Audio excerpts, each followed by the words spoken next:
MyFaction made its debut in WWE 2K22, and when it did, it wasn't great. A lot of fans had a lot of pushback, including myself, not really happy with the whole model, how there was hidden models behind the mode, we couldn't unlock them.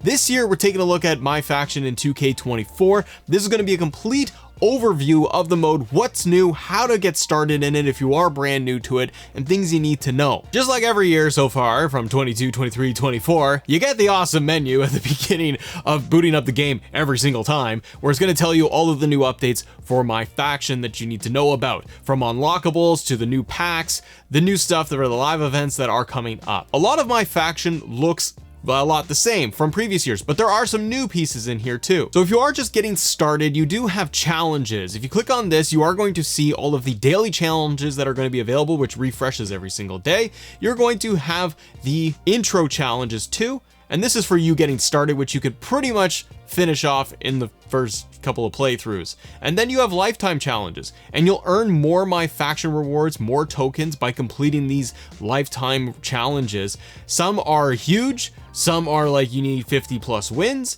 and you will get 500 to 1,000 up 3,000 MyFaction points if you're grinding these things out. 2K's also brought back live events. Now these live events do refresh every week, every month, depends on the live event that they're pushing out there. They have different rewards, they have different criteria for you to even get in to do the live event. So as the game has just come out, you're going to see 4 new live events right here to kickstart you. Again, they all have different terms, they do have different requirements for what cards you need to have in order to even play the live event.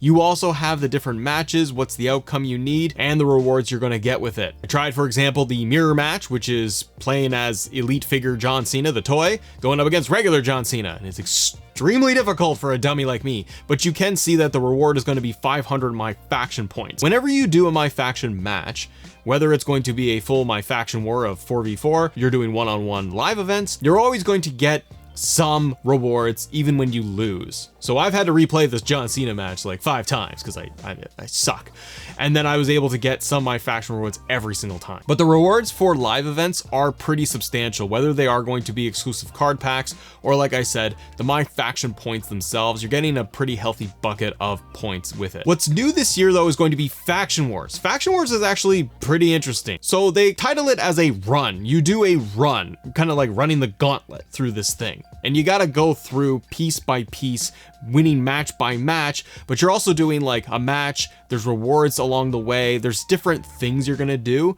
as you go through an entire run, which is going to then result in going to a final boss, and then you're going to unlock new cards and get more rewards. So they have these MyFaction Wars tickets that you use. Now when you start the game off, you are already going to have some tickets at your disposal, and what's good though is I was setting up a run just to test it, just to open it up and see what it was about. You set up who is going to be in your faction and you get started. But if you bail out of it and you're like, I don't want to do this right now, it's actually okay.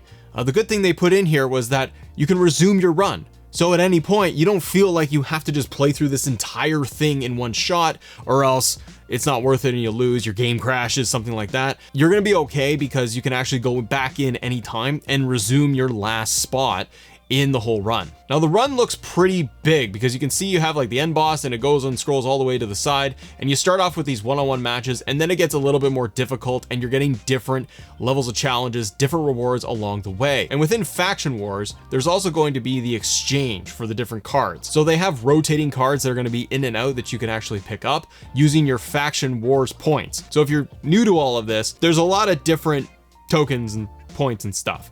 You got tokens, you got virtual currency, you got MyFaction points. There's also Faction Wars like tickets. So they all kind of do their own thing, and then you can cash them out and get rewards. With the tickets that you're using within Faction Wars, you can buy the rotating cards, you can buy the permanent cards, and there's the unlockable bosses, which are different cards, which is when you beat a whole run, you're gonna face a boss, that becomes unlocked, you can then buy it. And those cards will have better values, different values, and it'll be good to add them to your faction. Making its return this year as well as weekly towers. Now, if you are somebody who's getting started, I highly recommend you go through weekly towers because it gets you kind of your feet wet with everything. The challenge is fairly, average to decent as you progress every week.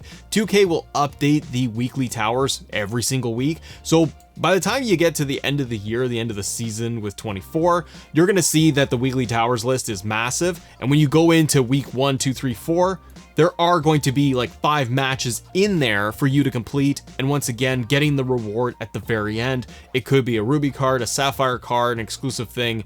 You're going to get those things as you beat your opponents. Also, when you finish all of these matches, you're also getting the MyFaction reward points. So it's kind of like getting both at the same time, but it's a great way to start off because you will do singles matches, ladder matches, tag team matches, and it's not overly difficult. Now, if you're ever curious, there's also the MyFaction point guide. This is just a very clean, clear indicator of what the rewards are going to be for you as you play these matches.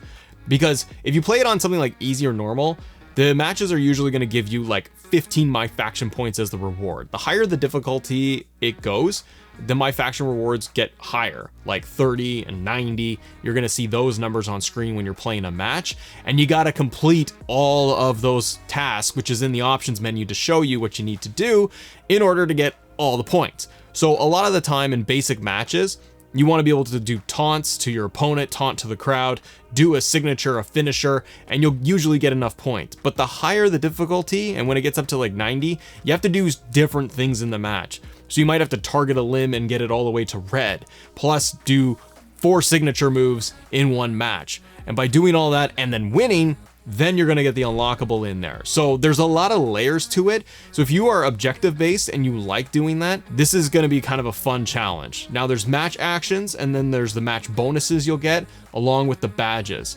Match bonuses in there are going to show you that if you do these certain things, you will get these on top of your basic rewards, and the badges that are included too. Proving Grounds also returns this year. Proving Grounds can be a little harder. The rewards are a little different too, but kind of like the weekly towers, Proving Grounds kind of goes through step by step along the way as you unlock everything. But I found even already, like, these badges are fairly tricky. If you get into like the first match and you're playing against this dummy, you got to earn badges by winning. You earn the badges by winning the matches, and you are going to get 1, 2, or 3 badges per match. How do you get all 3 badges? You have to go to legend difficulty in order to win and get all 3 badges. And I will say, it's harder than you think. So this can be very grindy, can be very annoying and frustrating. But again, different levels of rewards as you go through all of this, like different side plates, different cards, exclusive cards, the sapphire cards. You get like a Ruby John Cena in there too. So the rewards are pretty good, but it is much more of a grind. So if you're more of a pro player, like you're a high level player and you can kick everyone's butt, then you might be totally fine in doing something like this. 2K24 also has ranked play in here, which is great. So for online players, you can check the leaderboards, but you can also see the different ranked play matches they're going to have every single month. So if you want to do one-on-one matches, they're running that in February. And then when we get into March, they got the last man standings. April, they're doing extreme rules, and so on. And this will update all the time. And the rewards are different too. Depending on how you rank in all of this, you're going to get different levels of MyFaction points. So this could be a really great way for you to rack up MyFaction rewards, get more cards, because sometimes you might place really, really high. If you place at all, then you're going to get some decent rewards out of this. They return with quick play once again. So if you just want to quickly play into a match, but this will count towards some of your unlockables and achievements you need to do for those lifetime challenges. So you may want to do some quick play matches too. For your headquarters, this is where you're going to manage your team, essentially manage your faction. So you can change how faction background, the wallpaper, all that stuff, your icon, how all of it looks. You unlock those as you play. You have your card collection itself, which shows you your current faction. This is where you can swap out superstars and put different ones in there. If you're wondering, how did you get Elite Cody Rhodes? How did you get Elite John Cena? Elite Cody Rhodes is part of the pre-order bonus that you can get. He is a persona card, which we'll talk about in just a second here. And Elite John Cena was with the locker code. If you enter the code Your Story 2K24, this will get you Elite figure John Cena. Now, John Cena and Cody Rhodes, the Elite figures, those are persona cards, because you can see the little gold tag team icon they have on there on that specific card. Persona cards are brand new this year, and it's the big difference maker for MyFaction from the previous years to now, and the biggest improvement. But I'll give you more examples in just a moment. Let's finish through with this here, because you're setting up your roster. You can go in and set up their side plates and set up managers associated with your faction too. And when you set up the different side plates as your perks, they're going to level up your superstar in the match. Same with adding a different manager, and manager cards can be like Bobby Heenan, Pharaoh the Dog. You get Triple H, Paul Heyman, Teddy Long. There's tons and tons of manager cards that you will collect, and all of them will have different pluses and minuses. So depending on your faction, depending on the superstars you run with, you're going to want to put in different managers, because they're going to give you certain boosts. for your match. Your collection is going through just that, all of the collectible cards that you have, plus the ones that you can earn, so you can see what you kind of want to go after. But this is where you can see the Persona cards too. So if we go under rewards within my collection, see a couple of Persona cards already listed here. We unlocked Elite John Cena, we got Cody Rhodes, but another one that has popped up is Persona card Seth Rollins 2014, the Shield version of Seth Rollins. This is a Persona card. So this allows you to play these characters offline outside of MyFaction. This is the first time 2K has done this in the games, and this is the biggest win, like I said, because if you go and you're able to either get a locker code for a certain Persona card, or you grind it out and you get the Ruby card 14 Seth Rollins and it's a Persona card, you unlock that, or you go into the market and you buy the individual cards, you now have that character offline, totally playable in exhibition, in my GM, in universe mode.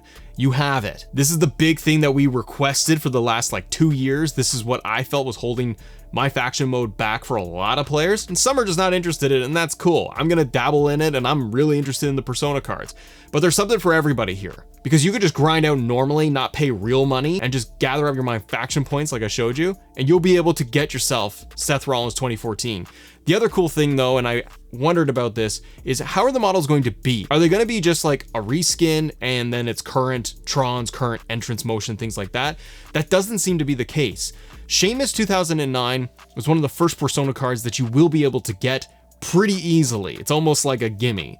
So when you start off MyFaction, Sheamus 2009 is going to show up as Persona that you can get. And this is the retro version of Sheamus, the different model look. It's also giving you the Titantron, his motion, and it's giving you the music, his retro theme, the lobster head one. We are about. So that shows me that 2K is taking the extra time. They're putting all of those assets together for these Persona cards. So now you can kind of pick and choose which ones you want, what do you like, and if you work and grind towards it, you get something like Sheamus, you get Seth Rollins with the shield. Like you can recreate the shield because Roman Reigns shield version's in the game too. It's a really good added bonus because you could spend a lot of time, a little time in MyFaction.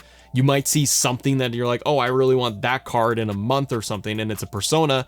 You might grind just towards that. And that's the stuff I do like. And obviously, like I mentioned, there is the card market and the tokens. So when you go into the card market, this is where you can purchase different MyFaction cards individually. They have a filter option here too, if you want to go by categories or by different levels of cards, including the Persona cards are listed as a category. There's nothing in there yet because I'm assuming it's because it's the first week. This will evolve over time and they'll have Persona cards in there. And buying packs is just like last year, whether you want to use virtual currency or your MyFaction points and use those to get different packs and see what you unlock. But MyFaction is better this year in my opinion. I've had time to play with it. I've seen some of the feedback online.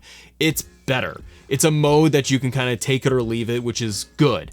You can get in there and grind for cards because people like doing that in different sports games. You can get these exclusive models in there too, which is the biggest thing that players have been asking for.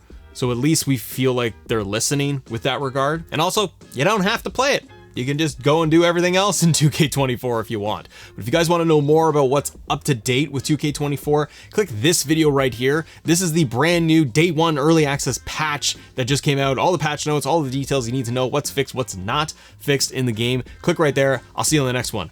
Bye.